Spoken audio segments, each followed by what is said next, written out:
दोस्तों आज के समय में लैपटॉप या कंप्यूटर कौन नहीं सीखना चाहता है। ऐसे में बात ये आता है कि कोई नया सीखने वाला होता है और उसके साथ कभी स्क्रीन पे कोई प्रॉब्लम आ जाता है, कोई भी बटन गलत दबा जाने के कारण जो है उसके साथ नई नई प्रॉब्लम स्क्रीन पे दिखाई देता है। जैसे कि डेस्कटॉप पे से आइकन गुम हो जाता है, कई बार उसका कंप्यूटर का स्क्रीन उल्टा पुल्टा हो जाता है। दोस्तों आज की इस वीडियो में हम आपको यही बताने वाले हैं कि अगर आप अपने माउस के राइट बटन को क्लिक करते हैं तो बहुत सारा ऑप्शन आता है, तो उस ऑप्शन का यूज़ कैसे किया जाता है और उस ऑप्शन का यूज़ क्या क्या है वो मैं आपको बताने वाला हूँ। तो चलिए दोस्तों वीडियो को देर नहीं करते हुए शुरू करते हैं।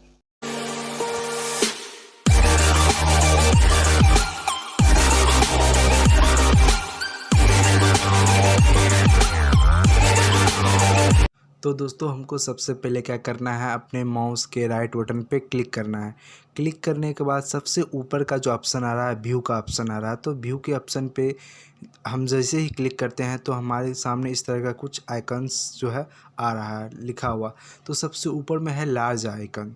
दोस्तों जैसे ही हम इस लार्ज आइकन पे क्लिक करेंगे तो हमारा जितना भी आइकन होगा डेस्कटॉप पे वो बड़ा हो जाएगा। जैसे कि देख लीजिए दोस्तों, ये इतना बड़ा हो चुका है। अब मान लीजिए कि दोस्तों हमको छोटा करना है, तो फिर व्यू पे क्लिक करके क्या करेंगे, हम मीडियम आइकन पे क्लिक कर देंगे तो हमारा आइकन जो है मीडियम साइज़ का हो जाएगा। अब दोस्तों सेकंड ऑप्शन आता है व्यू पे क्लिक करने के बाद ऑटो अरेंज आइकन। दोस्तों इस अरेंज आइकन का क्या मतलब होता है वो मैं पहले आपको बता देता हूँ। दोस्तों कि मान लीजिए कि मैंने कुछ फाइल बनाया जिसको यहाँ पे रख दिया, किसी को यहाँ पे रख दिया, तो इसको हम क्या करना चाहते हैं कि हम अपने हिसाब से इसको ऑटो अरेंज करना चाहते हैं। तो इसके लिए हमको क्या करना होगा, राइट क्लिक करना होगा। राइट क्लिक करने के बाद व्यू वाले ऑप्शन पे क्लिक करना होगा और यहाँ पे देखिए ऑटो अरेंज आइकन लिखा है, तो इस पर हमको क्लिक कर देना है। जैसे ही क्लिक करेंगे तो आप देखिए दोस्तों यहाँ पे मेरा जो है आइकन ऑटोमेटिक अरेंज हो चुका है, हमको कुछ भी नहीं करना है। उसके बाद दोस्तों फिर से आता है व्यू वाले ऑप्शन के बाद शो डेस्कटॉप आइकन। अगर दोस्तों यहाँ पे राइट क्लिक है शो डेस्कटॉप आइकन पे, अगर हम यहाँ पे राइट क्लिक को हटा देंगे तो क्या होगा, मेरा जितना भी डेस्कटॉप का आइकन होगा सब हट जाएगा हमारे डेस्कटॉप पे से। तो फिर से हमको इस गुम हुए डेस्कटॉप आइकन को लाने के लिए, यानी कि जो आपका आइकन मिस हो चुका है उसको लाने के लिए आपको राइट क्लिक करना होगा। उसके बाद व्यू पे क्लिक करना होगा और व्यू पे क्लिक करने के बाद यहाँ पे शो डेस्कटॉप पे क्लिक कर देना है आपको। जैसे ही दोस्तों आप यहाँ पे क्लिक करेंगे तो आपका आइकन गुम हुआ आइकन फिर से आ जाएगा। उसके बाद दोस्तों यहाँ पे है व्यू का ऑप्शन और फिर से है शो डेस्कटॉप गैजेट्स। तो हमको गैजेट्स नहीं देखना है, अगर आपको देखना है तो आप इस पर क्लिक कर सकते हैं। ठीक है। अब दोस्तों आता है कि सॉर्ट बाय।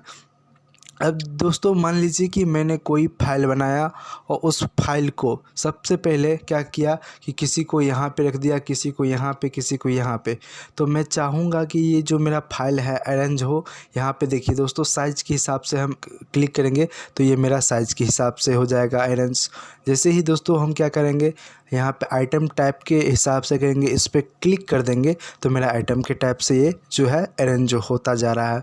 तो इस तरह से आप उसको सॉर्ट बाय में जा करके इस तरह से कुछ कर सकते हैं। उसके बाद दोस्तों डेट मॉडिफाइड आता है, यानी कि दोस्तों मान लीजिए कि मैं कुछ एप्लीकेशन को आज डाउनलोड किया, कुछ को 2 महीने पहले, तो अगर उस तरीके से इसको सजाना चाहते हैं तो हम डेट मॉडिफाई पे क्लिक कर सकते हैं।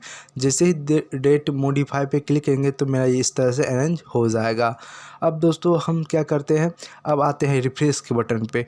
इस रिफ्रेश बटन को जनरली अपने सिस्टम में जो है बार बार मतलब एक्टिव कराने के लिए अपने सिस्टम को यूज़ किया जाता है। उसके बाद दोस्तों आता है पास्टे का ऑप्शन। दोस्तों आपको पास्टे का ऑप्शन अभी नहीं दिखाई देगा क्योंकि आपने किसी भी चीज़ को कॉपी अभी तक नहीं किया है। मान लीजिए कि दोस्तों मैं इसको अभी क्या करता हूँ, कॉपी कर लेता हूँ यहाँ से कॉपी। उसके बाद दोस्तों हम जैसे ही राइट क्लिक करेंगे उसके बाद देखिए यहाँ पे पास्टे का ऑप्शन आ चुका है। जैसे ही पास्टे करेंगे यहाँ पे हो जाएगा, हम इसको काट देते हैं। ठीक है दोस्तों, तो आप इस तरीके से इसको एडजस्ट कर सकते हैं। अब आता है कि दोस्तों मान लीजिए कि मैंने कोई एक फ़ाइल डिलीट कर दिया, तो मैं इस डॉक्यूमेंट को डिलीट कर देता हूँ यहाँ से। अब हो गया डिलीट। तो अब हम चाहेंगे कि उस फाइल को कैसे लाए, तो उसके लिए जो है आपको क्या करना होगा, फिर से माउस के राइट बटन पे क्लिक करना होगा। क्लिक करने के बाद यहाँ पे दोस्तों देखिए लिखा है पास्ट शॉर्टकट्स, तो हमको इसको कुछ नहीं करना है। उसके बाद दोस्तों यहाँ पे है कि ऑनडो डिलीट, यानी कि आपने जो भी चीज़ डिलीट किया है उसको वापस लाएं।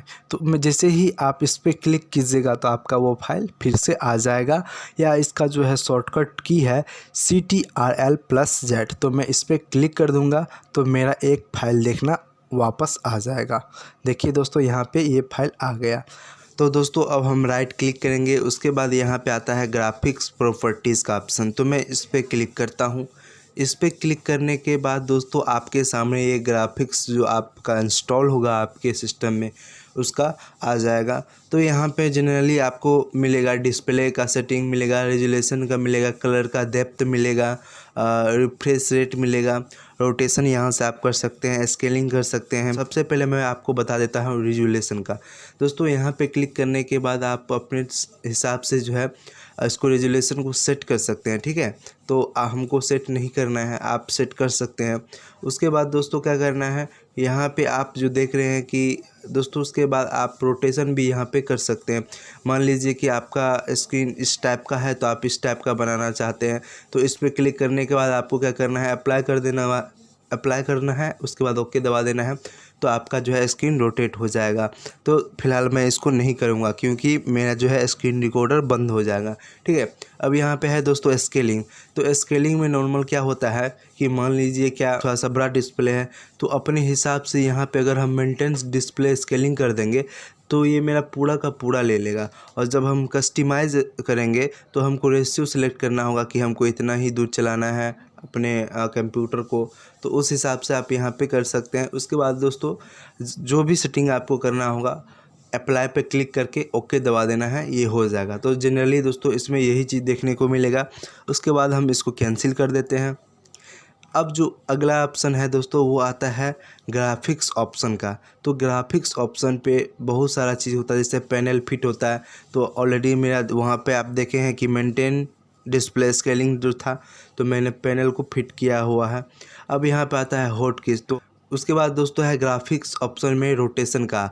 जो आपका स्क्रीन है उसको आप 90 डिग्री पे रोटेट कर सकते हो, 180 डिग्री पे रोटेट कर सकते हो, 270 डिग्री पे भी रोटेट कर सकते हो। अब मान लीजिए कि आपका कंप्यूटर का स्क्रीन उल्टा हो गया या किसी तरीके से घूम गया है, तो उसको सही करने के लिए आपको जो है आपको इस रोटेशन वाले ऑप्शन पे जा कर के एंगल चूज करना होगा। यहाँ आप देख रहे हैं एंगल आ रहा है 90 डिग्री एंगल, 180 डिग्री, 270 डिग्री। तो दोस्तों इस चीज़ को चूज करना होगा।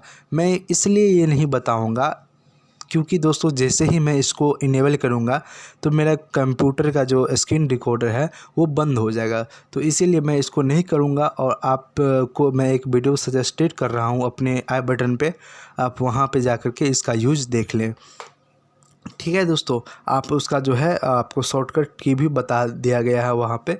अब दोस्तों आता है न्यू में। अब दोस्तों मान लीजिए कि आपने राइट क्लिक किया और यहाँ पे न्यू का ऑप्शन आ रहा है और यहाँ पे बहुत सारा चीज़ है आप जैसे कि देख रहे हैं। तो सबसे इम्पोर्टेंट चीज़ जो है वो है फोल्डर। जी हाँ दोस्तों, फ़ोल्डर बनाना। अब मान लीजिए कि मुझे कोई नया फ़ोल्डर बनाना है तो न्यू पे क्लिक करके इस फोल्डर पे क्लिक कर दूंगा। जैसे ही फोल्डर पे क्लिक करूंगा तो यहाँ पे मेरा जो है नेम आ रहा है। आप अपने तरीके से इसको नेम भी चेंज कर सकते हैं, लेकिन मैं नहीं चेंज करूँगा, आप लिख सकते हैं। तो मैं इसको क्या करूँगा, बाहर क्लिक कर दूँगा अपने माउस के बटन को। उसके बाद जो है ये मेरा बन जाएगा न्यू फोल्डर, ठीक है दोस्तों। अब हम क्या करेंगे, आपको फिर से ले चलते हैं स्क्रीन रेजोल्यूशन पे।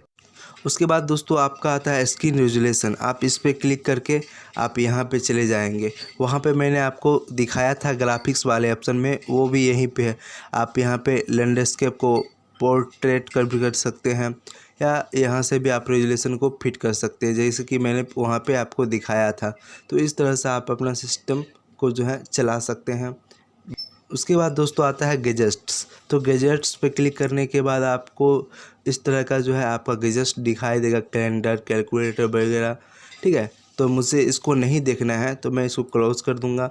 उसके बाद सबसे नीचे आता है पर्सनलाइज का। दोस्तों मान लीजिए क्या मेरा ये थीम है, मैं चाहता हूँ कि ये थीम चेंज करना है। यहाँ पे आप बहुत सारा चीज़ थीम चेंज कर सकते हैं। और भी बहुत कुछ कर सकते हैं। तो मैं थीम पे क्लिक कर दूंगा तो मेरा ये थीम चेंज हो जाएगा। देख लीजिए मेरा ये जो थीम है चेंज हो जाएगा। अब दोस्तों पर्सनलाइज में सबसे एक बड़ी बात क्या है वो मैं आपको बता देता हूँ। जैसे कि आप देख रहे हैं यहाँ पे कंप्यूटर या दिस पीसी हट गया, तो हमको पर्सनलाइज में जा कर के जो है यहाँ पे चेंज डेस्कटॉप आइकन पे क्लिक करना है। उसके बाद कंप्यूटर पे क्लिक कर देना है। इस और भी कुछ चाहिए, यूज़र फाइल्स पे क्लिक कर देना है, नेटवर्क पे क्लिक कर देना है, उसके बाद अप्लाई करके ओके कर देना है। तो मेरा सब जितना भी उड़ा हुआ था सब आ गया। देखिए यहाँ पे कंप्यूटर आ गया है, बहुत सारा चीज़ आ गया है। तो आप इस तरह से इसको फिट कर सकते हैं।